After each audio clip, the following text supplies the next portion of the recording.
Halo semuanya, para pejuang kampus impian. Kali ini kita akan membahas seleksi mandiri dari Universitas Pendidikan Indonesia atau UPI. Di sini tesnya tanggal 19 sampai 21 Juli ya. Untuk materi tesnya itu ada tes psikologi bidang minus. Lalu ada tes kemampuan bahasa. Tes kemampuan bahasa itu meliputi bahasa Indonesia dan bahasa Inggris ya. Lalu di sini ada tes terpadu ya. Untuk yang Soshum itu ada IPS terpadu, untuk yang Saintek ada IPA terpadu. Lalu untuk program pendidikan ilmu pengetahuan alam di sini ada tes tambahan yaitu wawancara dalam bahasa Inggris. Untuk PGSD, PG PAUD dan psikologi ada wawancara. Ilmu pendidikan agama Islam di sini ada ujian keterampilan membaca Al-Qur'an. Oke, di video ini kita akan membahas soal IPA terpadu ya. Nah, IPA terpadu soalnya seperti ini. Jadi teman-teman disuguhkan suatu bacaan gitu ya, topik bacaan, lalu ada pertanyaan yang berkaitan dengan topik tersebut gitu ya. Nah, di soal ini totalnya ada 24 soal. Setiap judul ya, setiap judul topik ada 4 soal. Bagi teman-teman yang ingin mendapatkan file soal ini, teman-teman bisa langsung aja DM ke UTBK Ngambis ya, IG UTBK Ngambis. Oke, langsung aja kita bahas soalnya. Nah, untuk setiap judulnya sendiri berkaitan dengan pelajaran fisika, kimia, dan biologi ya. Atau bisa juga digabung ya antara fisika dan kimia, fisika dan biologi, kimia dan biologi, atau bisa juga ketiganya ya. Dalam satu judul bisa ada fisikanya, kimianya ataupun biologinya.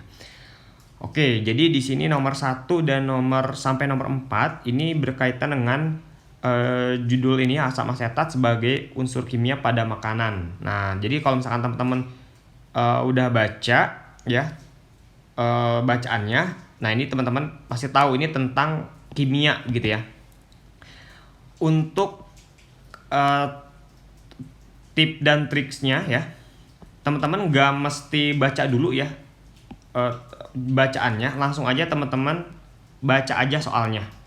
Kenapa seperti itu? Karena pertanyaan soalnya itu terkadang tidak berkaitan dengan bacaan gitu ya. Jadi amannya teman-teman langsung aja baca soalnya. Tapi ada juga soalnya memang pertanyaannya itu jawabannya ada di bacaan gitu ya. Oke, langsung aja kita baca soalnya dulu ya.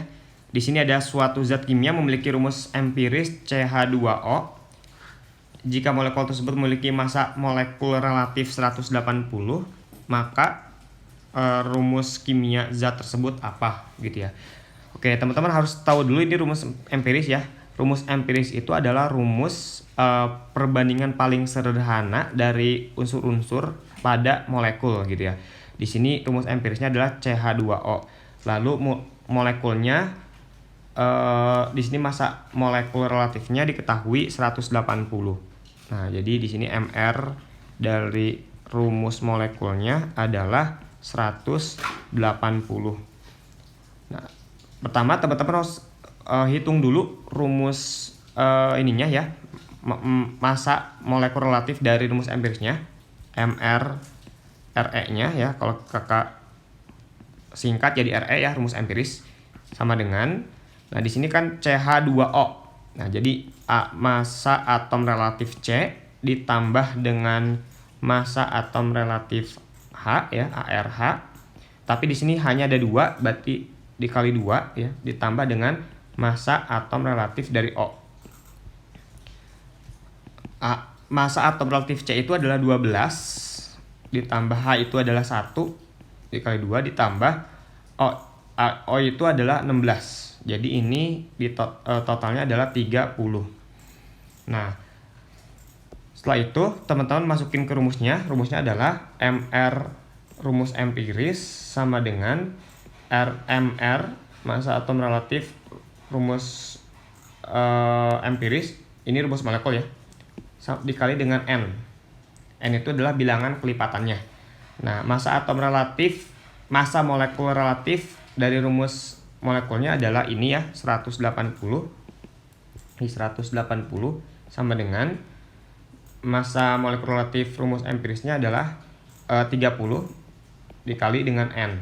Nah, jadi N-nya dapat ya, N sama dengan 180 dibagi 30. Jadi sama dengan 6 ya. Nah, jadi langsung aja teman-teman kaliin ya. Ini bilang kelipatannya 6. Nah, jadi C-nya ada 6 gitu ya. H-nya ada 2 kali 6, 12. O-nya ada 6 gitu ya. Jadi jawabannya adalah yang C. C6, H12, O6. Oke, gampang ya. Next, nomor 2. Proses ionisasi asam asetat dalam air ditujukan oleh reaksi yang mana gitu ya. Nah, ini teman-teman jawabannya bisa teman-teman dapetin dari kalimat yang ini. Larutan asam asetat dalam air merupakan sebuah asam lemah, artinya hanya terdisosiasi sebagian menjadi ion H+ dan CH3COO-. Jadi jawabannya adalah yang A ya, H+ dan CH3COO-. Begitu. Tapi kalau misalkan teman-teman udah mengetahui reaksi ionisasi dari asam asetat, jadi langsung aja jawabannya yang A ya. Kecuali kalau misalkan teman-teman belum mengetahui ya ionisasi asam asetat, nah berarti harus baca dulu bacaan ini ya. Oke, lanjut nomor 3. Kebutuhan dunia akan asam asetat 65 juta ton per tahun. 15 juta ton itu dari daur ulang, sisanya dari industri petrokimia dan sumber hayati. Yang ditanya adalah persentase asam asetat yang diperoleh dari industri maupun sumber hayati berapa. Nah, kalau kita lihat pertanyaannya ini tidak berkaitan dengan bacaan di sini ya. Nah, di sini kita akan mencari persentase asam asetat dari industri ya. Jadi sama dengan di sini kan kebutuhan totalnya 65 ya. 15 jutanya dari daur ulang. Nah, berarti sisanya dari industri ya, atau sumber hayati. Jadi sisanya adalah 65 dikurangi 15 ya. 65 dikurangi 15 gitu ya. Ini adalah jumlah ya asam asetat dari sumber hayati maupun industri ya, dibagi dengan totalnya 65 dikali dengan 100% gitu ya. Nah, ini adalah persentase untuk menghitung ini ya, asam asetat dari industri dan maupun sumber hayati. Jadi ini kalau kita hitung jawabannya adalah 77% ya, yang D. Oke, lanjut nomor 4. Ditinjau dari daya hantar listriknya, CH3COH atau asam asetat termasuk ke dalam apa? Nah, ini di sini kan CH3COH itu kan asam asetat ya. Dari namanya aja udah asam. Nah, berarti jawaban D dan E udah pasti salah ya. D dan E itu kan bahasa salah. Nah, asam asetat itu adalah asam lemah gitu ya. Asam lemah bisa menghantarkan listrik. Larutan yang bisa menghantarkan listrik adalah larutan elektrolit. Nah, jadi jawabannya adalah yang B ya, asam elektrolit lemah begitu. Selanjutnya nomor 5 sampai dengan nomor 8 berkaitan dengan bacaan ini ya, Deham. Ini topiknya tentang fisika ya. Langsung aja kita baca soalnya. Di sini sebuah partikel bermassa 1 gram sedang bergerak dengan kecepatan 100 meter per second, konstanta Planck nilainya segini, satuannya adalah joule second atau JS. Lalu yang ditanya adalah panjang gelombang de Broglie berapa. Nah, panjang gelombang de Broglie bisa kita hitung dari rumus lambda ya, sama dengan H per mc gitu ya. H adalah konstanta Planck ya, nilainya segini udah diketahui. Lambda adalah panjang gelombang yang dicari. M adalah massa partikelnya 1 gram. C adalah kecepatan partikelnya begitu ya. Nah, jadi nomor 5 ini pertanyaannya tidak berkaitan dengan isi teks. Jadi kita hitung aja langsung, sama dengan 6H adalah 6,64 dikali 10 pangkat minus 34 gitu ya, per masanya 1 gram. Nah, ini harus kita ubah dulu ke kilo. Kenapa? Karena di sini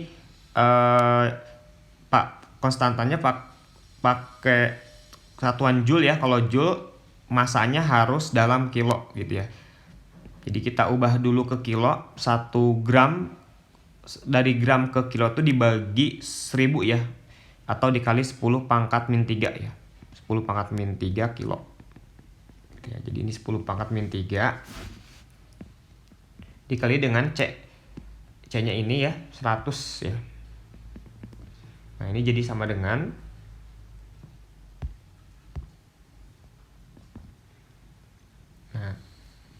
6,64 dikali 10 pangkat minus 34 per 10 pangkat min 3 dikali 100 adalah 10 pangkat min 1 ya. Gitu ya. Terus ini kalau pembagian maka pangkatnya dikurangi ya. Jadi 6,64 dikali 10 pangkat min 34 dikurangi 1 berarti min 33 ya. Min 33. Jadi jawabannya adalah yang C. Oke, gampang ya. Next, nomor 6. Deham yang terdengar oleh beberapa orang di Eropa dan Amerika mengakibatkan rasa sakit pada pendengaran. Jika taraf intensitas bunyi yang dikeluarkan deham itu adalah 150 dB atau desibel, maka besar intensitas bunyi dari sumber getar tersebut berapa? Nah, di sini intensitas ambang pendengaran itu adalah 10 pangkat minus 12 watt per meter kuadrat. Oke, ini bisa dihitung dengan rumus TI taraf intensitas sama dengan 10 logaritma I dibagi I0 ya. TI adalah taraf intensitas, nilainya ini ya 150 dB. I adalah yang ditanya ya intensitas bunyi. I0 adalah intensitas ambang pendengaran. Ini ya nilainya. Langsung aja kita masukin angkanya. Jadi ini 150 sama dengan 10 logaritma I dibagi 10 pangkat minus 12. Ini dibagi ini jadi 15 ya. 15 sama dengan logaritma I per 10 pangkat minus 12. Untuk menyelesaikan persamaan ini kita ubah ke bentuk eksponen ya. Pengubahan bentuknya adalah menggunakan rumus. Kalau misalkan ada bentuk logaritma B basis A sama dengan C, kalau kita ubah ke bentuk eksponen jadinya A pangkat C sama dengan B, begitu ya. Nah, di sini A-nya ini adalah sebagai C-nya berarti ya. Lalu ini B-nya itu adalah ini ya. I dibagi 10 pangkat minus 12. A-nya itu adalah ini ya. Nah, kalau logaritma di sini tidak ada basisnya, itu sama aja dengan angka 10 ya. Jadi kalau ada bentuk logaritma tapi di sini tidak ada angka apa-apa ya. Nah, itu sama aja dengan angka 10 gitu ya. Basis 10 tidak perlu ditulis ya kalau di logaritma. Nah, jadi kalau misalkan jadi bentuk ini, kalau kita ubah ke bentuk eksponen jadinya A pangkat C, A-nya berarti 10 ya. 10 pangkat C-nya 15 gitu ya. Sama dengan B-nya ini ya. I per 10 pangkat min 12. Nah, jadi I-nya dapat ya. I sama dengan ini dikali ini gitu kan ya. 10 pangkat 15 dikali 10 pangkat min 12. 10 pangkat min 12. Jadi ini sama dengan ketika dikali maka pangkatnya dijumlahkan ya. 15 ditambah min 12 berarti 3 ya. 10 pangkat 3. 10 pangkat 3 berarti jawabannya yang A ya. 1000 watt per meter kuadrat. Oke, next nomor 7. Berdasarkan media penghantarannya, deham termasuk ke dalam jenis apa gitu ya. Nah, kalau kita baca ya, deham ini adalah fenomena yang meliputi suara dengungan berfrekuensi rendah gitu ya. Jadi di sini kalau kita baca, deham itu adalah gelombang bunyi gitu ya. Gelombang bunyi adalah jenis gelombang mekanik karena di sini berdasarkan media penghantarnya. Jadi gelombang mekanik adalah gelombang yang membutuhkan media gitu ya. Ini butuh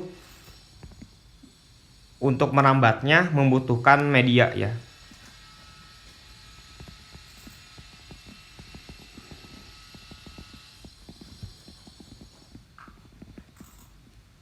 media atau medium ya. Nah, kalau gelombang elektromagnetik bisa merambat tanpa adanya medium juga bisa melambat, gitu ya. Contohnya kalau gelombang elektromagnetik adalah gelombang cahaya. Kalau gelombang mekanik ini harus ada mediumnya. Kalau tidak ada medium tidak bisa merambat. Nah, gelombang bunyi ini termasuk gelombang mekanik, gitu ya. Kalau transversal dan longitudinal ini lebih ke bentuk ya. Kalau transversal itu bentuknya seperti ini ya. Gelombang transversal bentuknya seperti ini. Nah, arah rambatannya tegak lurus dengan arah getaran. Ini getarannya di sini ya, bisa ke atas bawah, rambatannya bisa ke kanan ataupun bisa ke kiri. Nah, itu adalah gelombang transversal. Kalau gelombang longitudinal bentuknya seperti ini. Jadi ada rapatan, ada renggangan, ada rapatan lagi, renggangan dan seterusnya. Arah getaran dan rambatannya searah. Nah, itu gelombang longitudinal. Kalau superposisi adalah penggabungan dua buah gelombang atau lebih. Nah, jadi jawabannya adalah yang B ya, gelombang mekanik. Oke, nomor 8. Suatu sumber gelombang bunyi mengeluarkan getaran. Bunyi pantul terdengar oleh pengamat setelah 4 detik. Jika kelajuan gelombang bunyi adalah 340 meter per second, yang ditanya adalah jarak sumber terhadap pendengar berapa. Nah, teman-teman bisa hitung dengan menggunakan rumus S sama dengan V dikali T dibagi 2 ya, untuk kasus bunyi yang terpantul gitu ya. Nah, ini kita masukin aja sama dengan S adalah jarak ya, jaraknya yang kita dicari, V adalah kecepatannya, ini ya kecepatan gelombang bunyinya 340 meter per second dikali waktunya ya adalah 4 detik, 4 per 2. Jadi ini jawabannya adalah 680 meter yang D gitu. Oke, sekian dulu untuk video kali ini ya. Kita akan lanjutkan pembahasan soal nomor berikutnya di part yang kedua ya. Di sini topik judulnya adalah kelainan pada mata, lalu di sini ada pemanasan global dan seterusnya begitu ya. Oke, sekian dulu. Terima kasih telah menonton.